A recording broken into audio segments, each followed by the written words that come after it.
الحمد للہ رب العالمین والعاقبۃ للمتقین والصلاة والسلام علی سید الانبیاء والمرسلین والحمد للہ رب العالمین۔ قال اللہ تبارک و تعالی فی القرآن المجید والفرقان الحمید وظللنا علیکم الغمام وانزلنا علیکم المن والسلوی کلوا من طیبات ما رزقناکم وما ظلمونا ولکن كانوا انفسهم یظلمون۔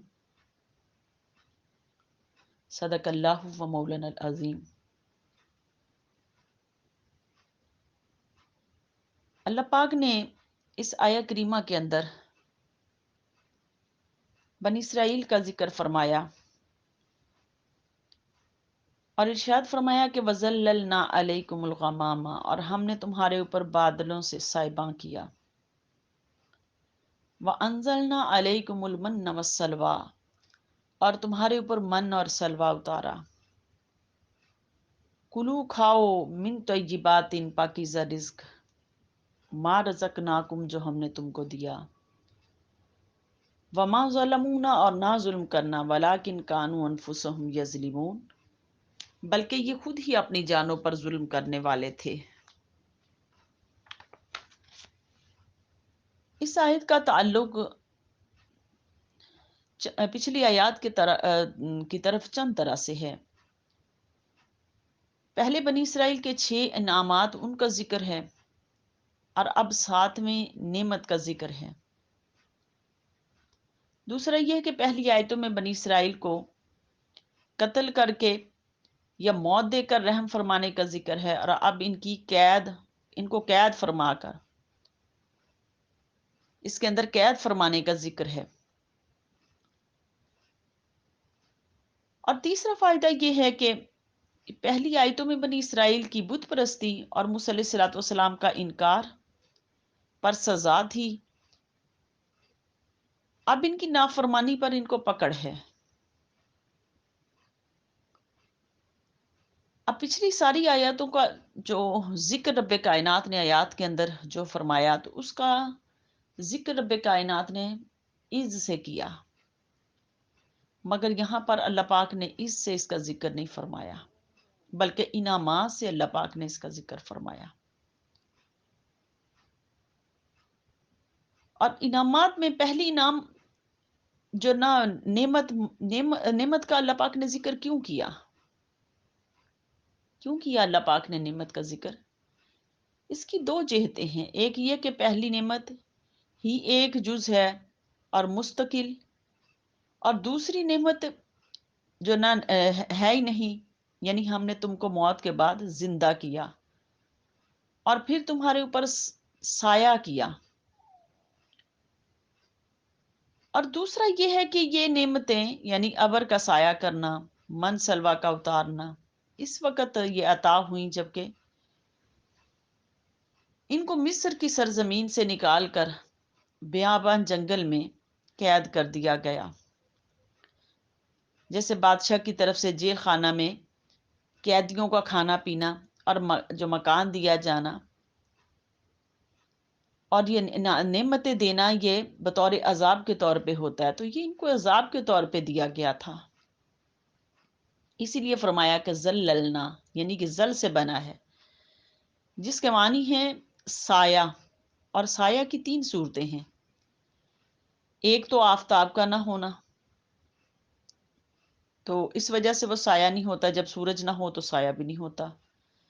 اور دوسرا سورج کا تو ہونا، مگر وہاں پر درخت وغیرہ موجود ہونا، کہ جن درختوں کی وجہ سے وہ جو سایہ انسان کو مل جاتا ہے، اور دھوپ کے اندر کمی واقع ہو جاتی ہے۔ اور تیسرا آسمانی چیزوں یعنی بادل وغیرہ سے سائبہ ہو جانا۔ اب ان کے اوپر وہ جو سایہ تھا وہ بادلوں کا تھا، اللہ پاک نے سفید ابر ان کے اوپر بھیجا ہوا تھا۔ جب یہ وادی عتیق جنگل کے اندر جو نہ پھر رہے تھے، تو ان کے اوپر اب وہاں کوئی بلڈنگ تو موجود نہیں تھی، تو رب کائنات نے وہاں پر ابر کا سائے کا، سفید ابر کا ان کے اوپر سائباں کر دیا۔ کہ یہ چلتے پھرتے تھے تاکہ ان کو دھوپ نہ لگے، ان کو دھوپ نہ لگے۔ رب کائنات نے ان کے اوپر ٹھنڈا بادل اور سفید بادل بھیجا۔ اب رب کائنات نے ان انعامات کا ذکر کیا، اور انعامات کا ذکر کرنے کے بعد رب کائنات نے، یہ اللہ پاک نے ان کو وادی تی کے اندر محصور کیوں کیا تھا؟ اللہ پاک نے ان کو حکم دیا تھا کہ کہیں تم مصر کے اندر یہ رہے تھے بنی اسرائیل، اور مصر میں تو جو نا سہولیات بہت زیادہ تھی، انعامات بہت زیادہ تھے، تو رب کائنات نے چاہا کہ کہیں یہ نہ ہو کہ یہ مصر میں رہ کے انہی انعامات کے عادی نہ ہو جائیں۔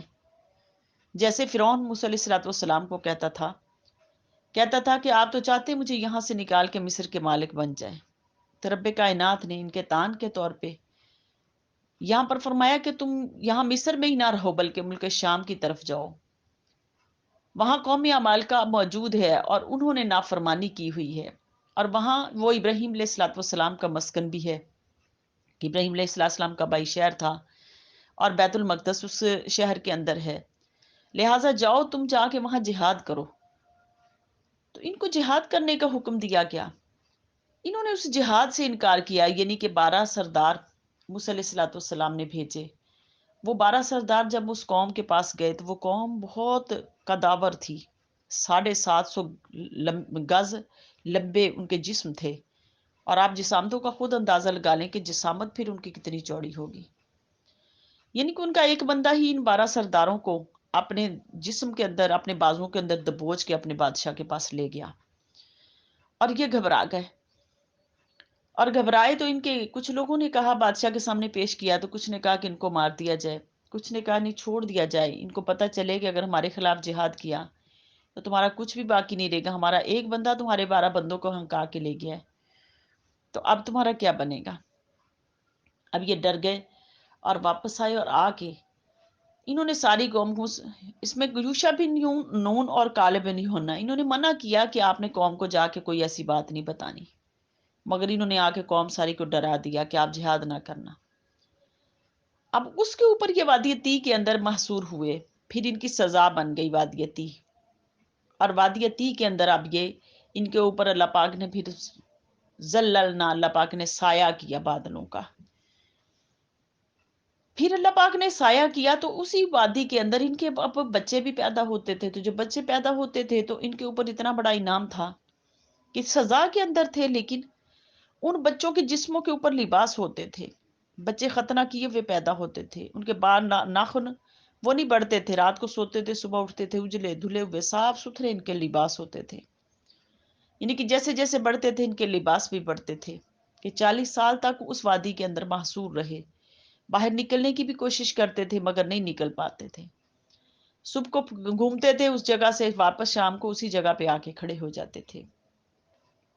ایسا اللہ پاک نے ایسی ان کے لیے سزا بنائی تھی۔ پھر رب کائنات نے اس وادی کے اندر انہوں نے جب توبہ کی تو اللہ پاک نے پھر اس وادی سے ان کو نکالا، یعنی جب انہوں نے جا کے، کہا جاتا ہے کہ موسیٰ علیہ الصلوۃ والسلام کے جو زندگی میں انہوں نے جہاد نہیں کیا، انہوں نے کالب بن یحنہ اور یوشع بن نون ان کی سرکردگی میں جہاد کیا، تو تب جا کے ان کی سزا ختم ہوئی۔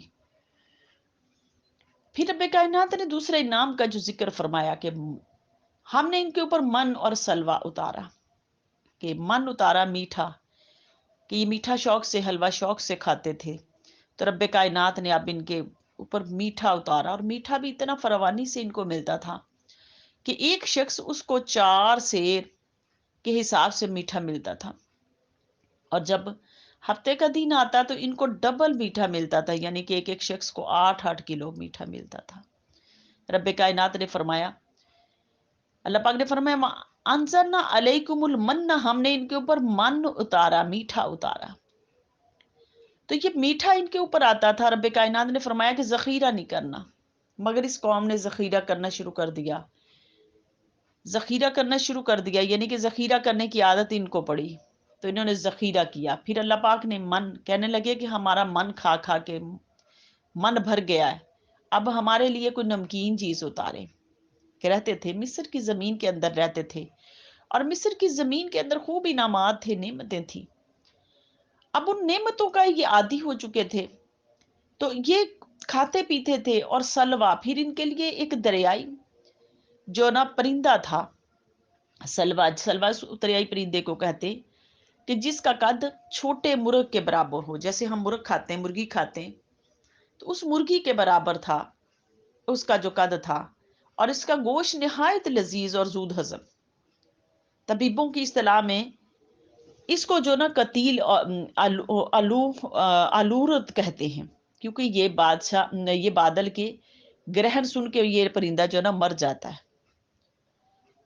اور اس کا عربی میں دوسرا نام سمانے اور فارسی میں آردی ہے. اور اس کا جو پخانہ چڑیا کے پخانے کے مشابہ ہے. اس کا جو پتا ہے یہ مرگی کے واسطے، یعنی کہ مرگی کی شفا کے لیے بہت مفید ہے. اور اس کا خون اگر کسی کان کے درد والے کے کان میں ڈالا جائے تو اس کو بھی اس کے سے شفا مل جاتی. اور اس کا جو نا اس کو ہمیشہ کھانے سے دل نرم ہوتا ہے. یہ پرندے کے گوشت کھانے تھے. اور یہ مصر اور حبشہ کے علاقے میں یہ کھاری سمندر کے پاس زیادہ پایا جاتا ہے. اب یہ کیونکہ مصر کے اندر رہتے تھے تو وہاں پر یہ بہت زیادہ پایا جاتا تھا. اور یہ کھاتے بھی تھے اس کو کھاتے تھے. اس کے کباب بنا کے کھاتے تھے. جب شکار کر لیتے تھے لے آتے تھے اس کے کباب بنا کے کھاتے تھے. اب یہ میٹھا کھا کھا کے جب ان کا من بھر گیا تو کہنے لگے کہ ہمیں نمکین دیا جائے. رب کائنات نے پھر اس سلوا یعنی کہ اس سلوا مرغی جیسے پرندے کا گوشت سے ان کے کباب بنا کے ان کو دیے. کباب جو بنائے جنت سے آتے تھے ان کے لیے تیار کیے ہوئے. اب یہ کھاتے تھے. جب انہوں نے اس کا ذخیرہ کرنا شروع کیا تو رب کائنات وہ چیزیں گلنا سڑنا شروع ہو گئی. بدبو تعفن پھیلنا شروع ہو گیا. تو رب کائنات نے یہ انعام اٹھا لیا ان کے اوپر سے. اب کہنے لگے کہ ہم اس سے بھی ہمارا من بھر گیا تو ہمیں جو کیا چاہیے، ہمیں گیہوں، مسور، ککڑی اور لہسن وغیرہ چاہیے. نہ شکری کی رب کائنات نے فرمایا کہ اب جاؤ مصر کی طرف اور وہاں جا کے کھیتی باڑیاں کرو، سب کچھ تمہیں مل جائے گا جو کچھ تم چاہتے ہو. اللہ پاک نے فرمایا وَلَٰكِن كَانُوا أَنفُسَهُمْ يَظْلِمُونَ، بلکہ یہ خود ہی اپنی جان پر ظلم کرنے والے تھے. اب اللہ پاک نے اتنے سارے انعامات کا اس کے اندر ذکر فرمایا، ان کے کھانوں کا ذکر فرمایا، ان ساری چیزوں کا ذکر فرمانے کے بعد اس آیت کے اندر رب کائنات نے ہمیں بہت سارے فائدے دیے اس آیت کریمہ کے اندر.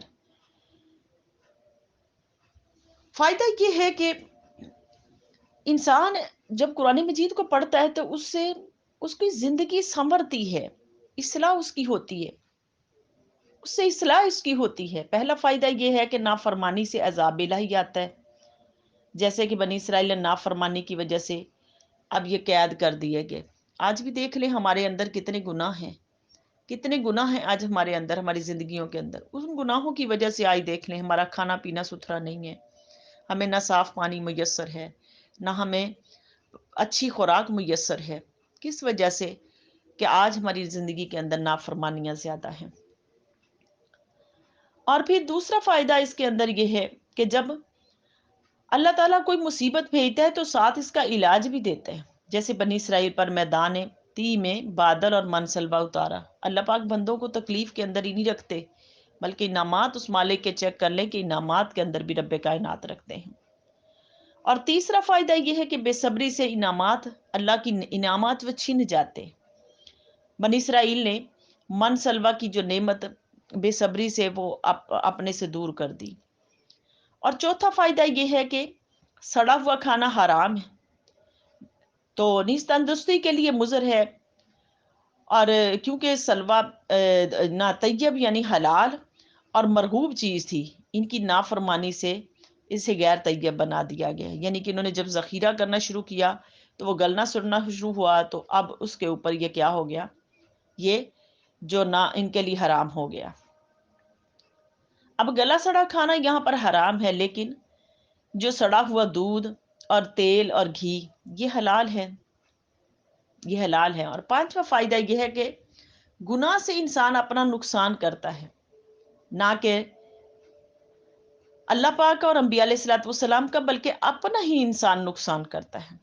اور چھٹا فائدہ اس کے اندر، اس آیے کے اندر یہ ہے کہ جو چیز آرام سے مل جاتی ہے اس کی قدر کرنی چاہیے، قدر کرنی چاہیے، اور جو آرام سے نہیں ملتی اس کی قدر نہیں ہوتی، اس کی قدر نہیں ہوتی۔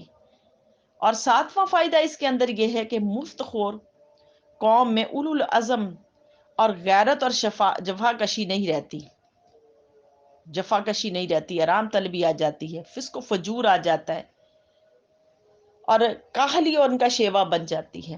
اس کے لیے وہ جفا کش قوم کا مقابلہ نہیں کر سکتی۔ یعنی کہ جب انسان ان نعمتوں کے اندر رہتا ہے تو وہ محنتی نہیں رہتا۔ محنتی انسان تب بھی ہوتا ہے جب وہ جو مسلسل ایک کام میں لگا رہتا ہے تو وہ محنتی ہوتا ہے۔ انعامات حاصل کر کے، نعمت حاصل کر کے وہ کبھی بھی وہ محنتی نہیں بن سکتا۔ تو اس لیے اس آیہ کریمہ کے اندر ہمیں کتنے فائدے ملے کہ ایک تو ہم نے محنتی ہونا ہے، مسلسل محنت، مسلسل جد و جہد انسان کو کامیابی کی طرف لے کے جاتی ہے۔ تو کوشش کرنی ہے کہ زیادہ سے زیادہ محنت کر کے اپنی زندگی کو کامیابی کی طرف لے کے جائیں اور اپنی آخرت بنائیں۔ تو اللہ پاک کی بارگاہ اقدس میں میری التجا ہے کہ رب کائنات ہمیں اس قرآن مجید کی بے پناہ فیض و برکات نصیب فرمائے اور ہمیں تقوی طہارت نصیب فرمائے۔ وما علینا الا البلاغ۔